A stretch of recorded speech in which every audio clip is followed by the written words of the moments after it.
Hello everyone, welcome back to my channel. Today, we'll be looking at the new Majungasaurus, the first Safari Ltd Prehistoric World figure of this year.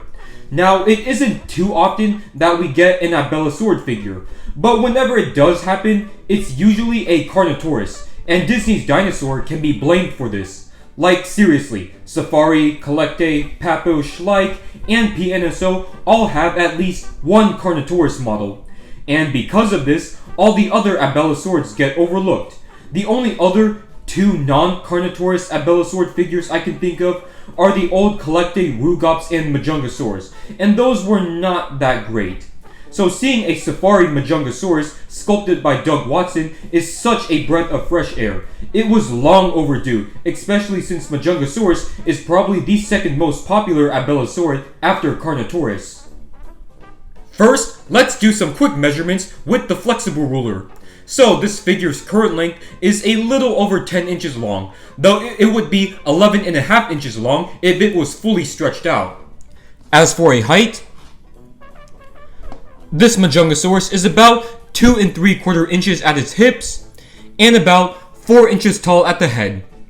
So Majungasaurus in real life was estimated to be around 18 to 20 feet long, so this figure would be in the 118 to the 124 scale range. It could also fit in the 127 scale range, since some fragmentary remains suggested that Majungasaurus may have been 26 feet long. I ordered this off of Safari's website alongside a couple other figures, and when I opened up the package, I was surprised to see a second Majungasaurus. I'm guessing that this was accidental. I guess I'll talk about balancing now, since that's really on my mind. So, when this was first revealed, I was really concerned about the balancing. If you look at the torso, it's kind of leaning downwards a little bit, the right leg is all the way back, and the head is turning left. And bipedal dinosaur figures with these types of poses tend to have a lot of standing problems, and it can already be seen with this sculpt, unfortunately. Let me take out the other Majungasaurus. And seeing them stand side by side, you'll see that this one is a little bit shorter than this one. And also the stance on this one is a little bit more wobbly than this one. And it shows that this one has been more affected by warping during shipping. Here is the ferocious looking head sculpt. We are already off to a great start with the detailing of this model. It looks like your typical Abelisaur. It's short and blunt, and then there's the two nostrils. The interior of the mouth is mainly smooth, the teeth are individually sculpted and look great, and there's the one horn on top of its head, in contrast to the two horns of the more famous Carnotaurus.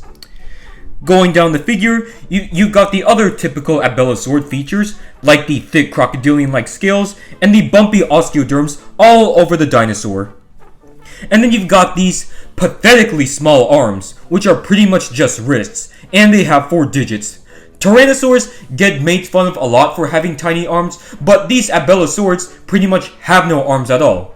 And because of these barely visible arms and their very long tails and torsos, some people refer to these as walking sausages with mouths, and I really do not blame them at all. I also like how the skin is pulling, which shows that the animal is turning its body. Then you've got the large, relatively short legs, which have a lot of muscle to them. And unlike some of Safari's previous theropods, this Majungasaurus does not have the scales on its toes. Then you've got the tail, which is very thick and muscular at the base, and it gets thinner as you go down the tail. And on the underside, the scales can be more visible due to the lighter color scheme. And then you've got the cloaca, aka the feces dispenser. Next, let's talk about the coloration. It's primarily a dark gray with some red striping and a white underbelly. It is kind of edgy, but still cool nonetheless. And I also like how this dark color scheme makes it stand out from the other Safari dinosaurs, which have color schemes that are on the lighter side. And this paint job is indeed similar to the old Kenner Jurassic Park Demon Carnotaurus. Though, according to Doug Watson on the Dinosaur Toy Forum, he wasn't inspired by that figure. While the pose is prone to falling over, it still looks nice. The mouth is wide open, and the legs are in a pretty active stance. This dinosaur is probably facing off against another member of its own species or chasing after a Repetosaurus. Starting off with our comparisons, here is the Schleich Majungasaurus from last year, another one of the very few non-Carnotaurus abelosaurid models that I forgot to mention earlier. While the Schleich version is larger and more durable, it has a pretty flawed sculpt. You can see the tail is curled, the feet are oversized, the torso is too short, and the arms are too long, but at least they got the blunt snout and the horn correct. And also this color scheme is unoriginal, as Schleich used the colors from the Dinosaur King Majungasaurus. Speaking of Dinosaur King, here is the Sega Dinosaur King Majungasaurus, and surprisingly, this one is not too bad accuracy-wise. It has a couple of issues, of course, like the elbow joints in the arms, the pronated wrists, and the long legs. Lastly, for Majungasaurus figures, here is the Mattel Jurassic World Majungasaurus from 2020.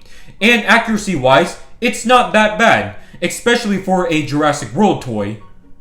Next, let's bring in the Safari Ltd 2019 Carnotaurus, which is an okay figure. I really do like the pose, but it's just too robust. This Majungasaurus is a considerable improvement over this. Next, here is the Safari Carnegie Collection 2011 Carnotaurus, which is just simply stunning. Still one of the best models of this theropod. Here is the spectacular Collecte Deluxe Carnotaurus, which is the definitive Carnotaurus for me. Next, we have 3 Carnotauruses from Mattel, Schleich, and Papo. Let's bring in the gorgeous Reborn Disney Carnotaurus. Here is the Safari Ltd Mashikasaurus, which is a dinosaur that would have coexisted with Majungasaurus. Now let's do some Safari Ltd figures from the previous years. In front of us, we've got the Dino Dana, Zool, and Nanotyrannus. Here's the 2022 Patago Titan, Albertosaurus, and Cryolophosaurus. Here is the 2021 Daspletosaurus, Spinosaurus, and Baryonyx. Of course, we gotta bring in a T-Rex figure. So here is the Beast of the Mesozoic 1/35 scale Tyrannosaurus. Last but not least, here is the Majungasaurus next to the Collecte Xiphactinus and the Collecte Mini Xiphactinus. Well, there you have it, everyone. That was my review on the Safari Ltd 2023 Majungasaurus. Overall, this is yet another impressive addition to the Prehistoric World range. The sculpt is wonderful and scientifically accurate. It does a great job of capturing the weird physical appearance of this dinosaur. The paint job is another plus, since black and red does work for the Majungasaurus. It also strays away from the typical lighter colors that Safari uses for the vast majority of their prehistoric animal models. So I'm going to give this Abelosaurid an 8.5 out of 10. I don't like how the figure is posed. Like I said earlier in the video, the relatively active stance may be prone to balancing issues in the future. I'm also not a fan of how the tail is awkwardly bending downwards. But this is still one of my new favorite figures from Safari's Prehistoric World range, and it makes me even more excited for the upcoming Utahraptor. So if you guys enjoyed this review, leave a comment down below, like and subscribe. It really supports my channel. And I will see you all in the next video.